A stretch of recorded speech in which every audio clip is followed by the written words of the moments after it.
Հարգելի կառավարություն, հարցը ուղղում եմ Արդարադատության նախարար Տիկին Գալյանին։ Տիկին Գալյան վերջերս Սահմանադրական դատարանը հրապարակեց ապօրինի ծագում ունեցող գույքի բռնագծման մասին օրենքի վերաբերյալ որոշումը, որով օրենքը կամ դրա որևէ դրույթ չհամարվեց հակասահմանադրական կամ սահմանադրությանը հակասող, ինչպես հաճախ աղաղակում էին տարբեր ընդդիմադիր խմբակներ։ Միևնույն ժամանակ Սահմանադրական դատարանը արձանագրեց, թե որն է կիրառման իրավաչափ նպատակը,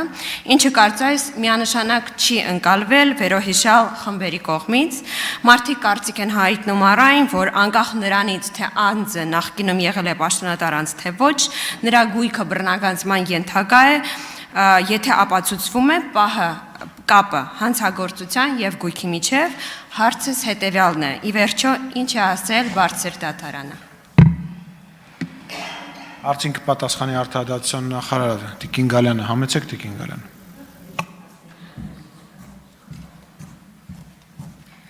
Շնորհակալություն Տիկին Ղազարյան, ճիշտ եք, Սահմանադրական դատարանը օրենքը եւ դրա բոլոր դրույթները համարել է Սահմանադրությանը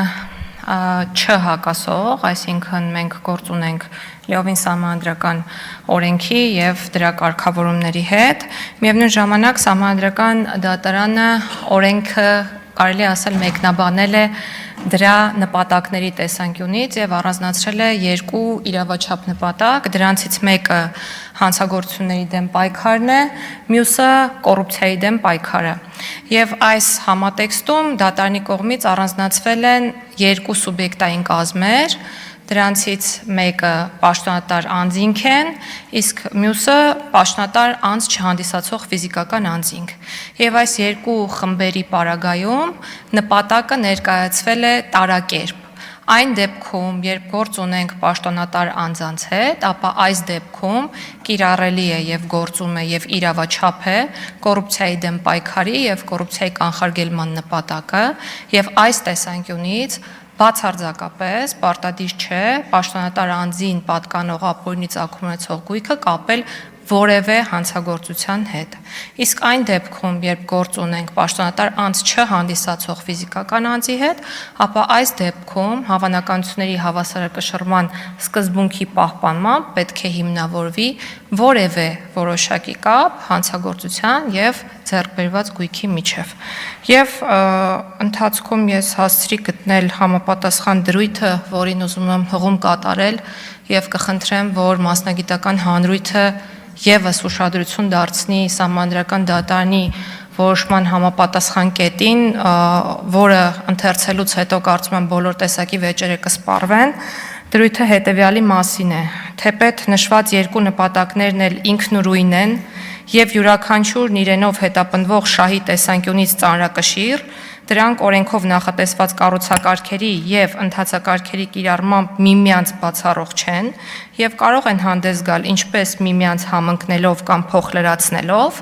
օրինակ կոռուպցիոն բնույթի հանցանքներին առնչվող անձանց գործերով, որոնք օրենքի իմաստով պաշտոնատար անձ են, այնպես էլ առանձին։ Սա 102-րդ կետն է Սահմանադրական դատարանի որոշման, որը ել ավելի ամրապնդում է այն գաղափարը, որը կարմիր թելով անցնում է Սահմանադրական դատարանի ողջ որոշման մեջ, այսինքն դա այդ միտքը պարբերաբար արծարծվում է որոշման շրջանակներում։ Հարցիս առաջին մասում հղում է անում մի խումբ մարդկանց, բայց կան մեկ այլ խումբ մարդիկ, քաղաքացիներ, ու մենք պարբերաբար հանդիպում ենք, կլինի ազգային ժողովում կամ մեր համայնքային այցերում, որոնք բողոքում են ապօրինի գույքի բռնագծման մասին օրենքի կիրառելիության հատվածից, այսինքն քաղաքացիների ակնկալիքը տեմպի վերաբերյալ մասնավորապես մի փոքր այլ է, հատկապես դուք, որ այս նախագիծը ներկայացրել եք խորհրդարանում, հետո ստանձնել եք դատախազի տեղակալի պաշտոնը եւ հիմա որպես հանդես է գալի Արդարադատության նախարար, ես կցանկանայի դուք այս մասին մեր հանրության հետ խոսակցություն ունենայիք եւ եթե ձեռքի տակ իհարկե կան որոշ թվեր, դրանց հումանելով ներկայացնեք իրավիճակը ընդհանուր առմամբ։ Ցավում եմ, բայց վիճակագրական տվյալներ չունեմ եւ կարծում եմ, որ դատախազությունը կներկայացնի նաև հաշվետվության շրջանակներում վիճակագրական տվյալներ, Տեմպերի հետ կապված, երբ ինձ այս հարցը ուղղվում է, ես միշտ զուգահեռներ եմ անցկացնում արտասահմանյան երկրներում նմանատիպ ինստիտուտների գործունեության տեմպերի հետ։ Եվ նշում եմ, որ մենք հեծանիվ չենք հորինել, մենք շատ դեպքերում փոխառել ենք արտասահմանյան երկրների լավագույն փորձը եւ եկեք տեսնենք, թե ինչ ժամկետներում է հաջողվում այլ երկրներին բռնագանձել ենթադրյալ ապօրինի ծագում ունեցող գույքը եւ երբ մենք ուսումնասիրում ենք պրակտիկան, տեսնում ենք, որ դա լավագույն դեպքում իրականացվում է 7 տարի ժամկետում, իսկ մեր դեպքում մենք կարելի ասել ավելի արագ տեմպերով ենք հաջողել օրենքի կիրառության տեսանկյունից եւ 8 հաշտության համաձայնությունները արդեն արկա են եւ մենք կարող ենք խոսել արդեն դեպի Հայաստանի Հանրապետություն վերադարձված ապօրինի ծագում ունեցող գույքի մասին։ Այս առումով կարծում եմ մենք ավելի արագ ենք աշխատել, քան մի շարք երկրներ։